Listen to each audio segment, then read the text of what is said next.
morning, PP2, and welcome to another episode of Countries of ASEAN. Today, we're going to be talking about Myanmar. Now, Myanmar has a population of about 53 million people. The capital city of Myanmar is Naypyidaw, which has a population of 1.6 million people. Now, Naypyidaw is a very new city. They only started building it in 2002 and it became the capital in 2006.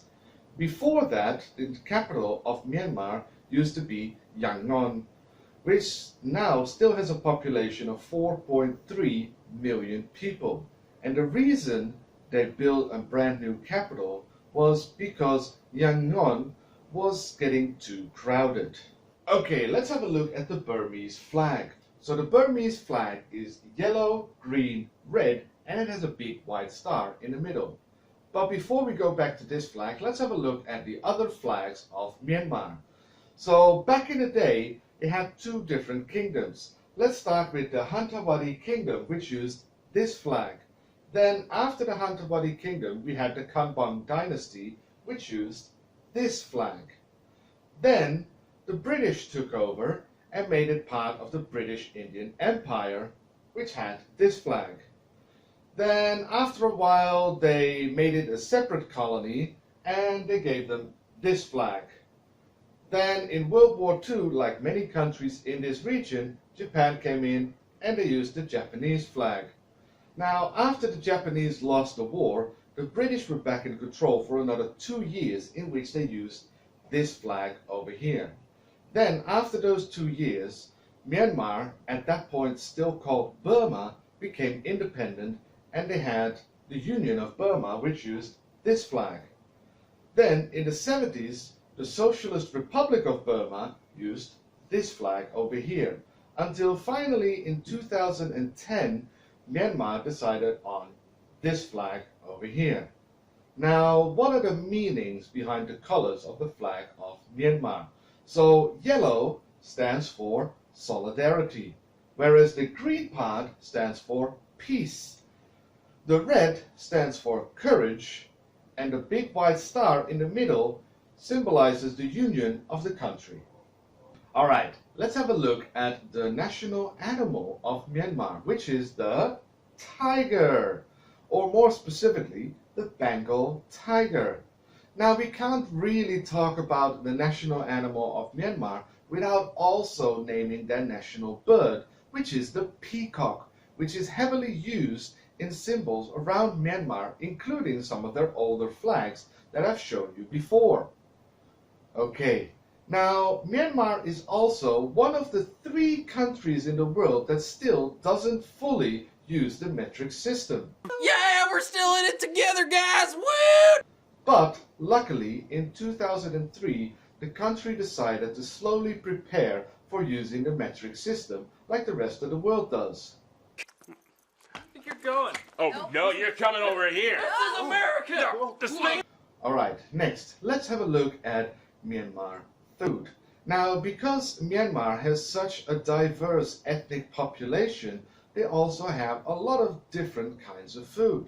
Like, for example, the lapet, or the moneti, or coconut noodles, or pepio tamin, and many different kinds of curries.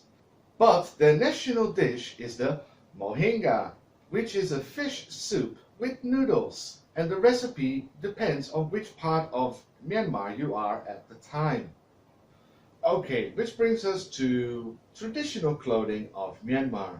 Now, because there are so many different ethnic groups, they all kind of have their own style of traditional clothing. Like, for example, the silver-jeweled people of the Jingpo, or these beautiful headdresses by the Lisu people, and of course the Kaya people with their satchels. Then we have the Mon, the Moken, the Rakhine, and the Shan with their beautiful costume performances like these over here. Then we have the Pao, the Wa with their beautiful colors, and then of course the very famous Padong with the rings around their necks to make their necks grow longer. But the most common traditional dress across all of Myanmar is the long yi, which is worn by many different ethnic groups all across Myanmar. It is a long skirt that can be worn in many different ways and can even be folded in some pants. So it's worn by both men and women and is still worn today. Okay, so here is where I picked one of the more popular holidays across Myanmar.